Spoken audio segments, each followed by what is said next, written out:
Climate change तो फिर भी एक लॉन्ग टर्म थ्रेट है, शॉर्ट टर्म में देखा जाए तो एक और बड़ा खतरा पहुंचता है इन डीप सी क्रीचर्स को इंसानों की वजह से। ये खतरा है डीप सी माइनिंग। इस स्केली फुट स्नेल को देखिए, इसके पैर लोहे के बने हैं। ये गहरे समुद्र के फ्लोर पर हाइड्रोथर्मल वेंट्स के पास रहता है। ये एक बड़े दिल वाला बहुत छोटा जीव है। इसका दिल इसके शरीर की वॉल्यूम का 4% है, जो पूरे एनिमल किंगडम में इसको सबसे बड़े दिल वाला जीव बनाता है।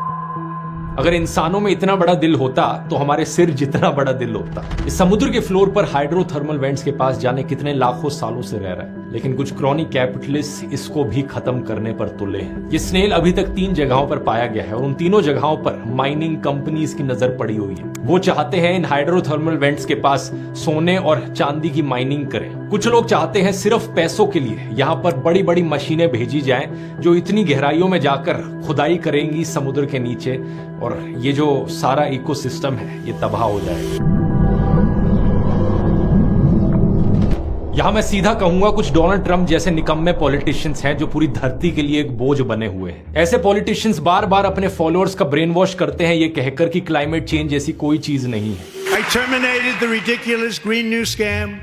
I withdrew from the unfair Paris Climate Accord. और दूसरी तरफ अपने क्रॉनिक कैपिटलिस्ट मित्रों को फायदा पहुंचाने के लिए ऐसी डीप सी माइनिंग जैसी चीजों को प्रमोट करते हैं। नरेंद्र मोदी भी इसी श्रेणी में आते हैं। अगर जानवरों का इस्तेमाल करना हो अपने पीआर के लिए तो ये जाकर अंबानी के प्राइवेट जू में खड़े हो जाएंगे, फोटोशूट करवाएंगे। लेकिन जहां असलियत में जानवरों को बचाने की बात आती है, असलियत में हमारे देश की बायोडायवर्सिटी को प्रोटेक्ट करने की बात आती है, ये चुपचाप पीछे से जंगलों को कटने देंगे, जानवरों को मरने देंगे। इसके ढेरों एग्जाम्पल्स मौजूद हैं, चाहे हसदेव का जंगल ले लो माइनिंग के लिए जिसे काटा जा रहा है, या फिर निकोबार का आइलैंड। अपने क्रॉनिक कैपिटलिस्ट मित्रों को फायदा पहुंचाने के लिए ये डीप सी माइनिंग भी करने को तैयार है। मजाक नहीं कर रहा, इस आर्टिकल को देख लो। मोदी सरकार डीप सी माइनिंग की प्लानिंग कर रही है केरला के पास। केरला में कई सारे लोग प्रोटेस्ट भी कर रहे हैं इस चीज को लेकर। ये चीज ना सिर्फ जानवरों के लिए, एनवायरमेंट के लिए, बल्कि वहां रहने वाले लोकल लोगों के लिए भी तबाही होगी। इन क्रॉनिक कैपिटलिस्ट मित्रों ने हमारी नदियों और हमारी मिट्टी को तो ऑलरेडी जहरीला बना दिया है, कम से कम डीप सी को तो रहने दो। अब कुछ लोग बोलेंगे कि मैं इस साइंटिफिक एजुकेशनल टॉपिक में भी क्यों पॉलिटिक्स घुसा रहा हूं। आप लोगों को मैं कहना चाहूंगा, अभी तक समझे नहीं हो क्या आप? चाहे साइंस हो, एनवायरमेंट हो या इकोनॉमिक्स हो, सब कुछ पॉलिटिक्स से लिंक्ड है।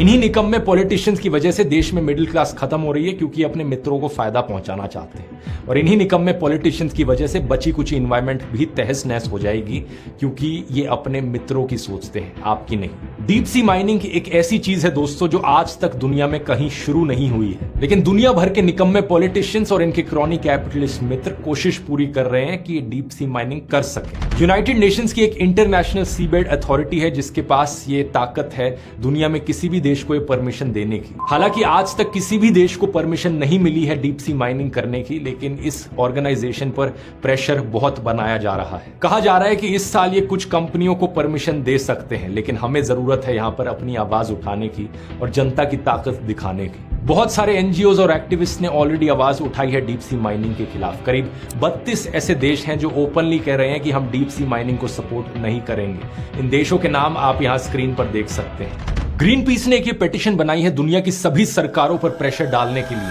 Stop deep sea mining before it starts. इस पेटिशन पर ऑलरेडी 30 लाख से ज्यादा लोग साइन कर चुके हैं, जिनमें से एक मैं भी हूं, और मैं कहूंगा आप भी जरूर जाकर साइन कीजिए इसे। इसका लिंक नीचे डिस्क्रिप्शन और पिन्ड कमेंट में मिल जाएगा। जैसा इसमें लिखा है, ये एक once in a generation opportunity है। हम लोग ऐसे समय में पैदा हुए हैं जब फॉसिल फ्यूल फैक्ट्रीज ऑलरेडी हर जगह पर बन चुकी थी। जमीन पर हानिकारक माइनिंग की वजह से जंगलों को ऑलरेडी कई जगहों पर काटा जा चुका था, लेकिन ये डिस्ट्रक्शन डीप सी में अभी तक नहीं हुई है और हम इसे रोक सकते हैं। कई ऑर्गेनाइजेशंस ने साथ में मिलकर एक ये डीप सी कंजर्वेशन कोलिशन भी बनाई हुई है। इनकी वेबसाइट पर जाकर आप और डिटेल में समझ सकते हैं कि एग्जैक्टली क्या यहाँ पर खतरा है। ये सवाल है इन सभी जीवों को प्रोटेक्ट करने का जिनकी बात आज हमने वीडियो में करी।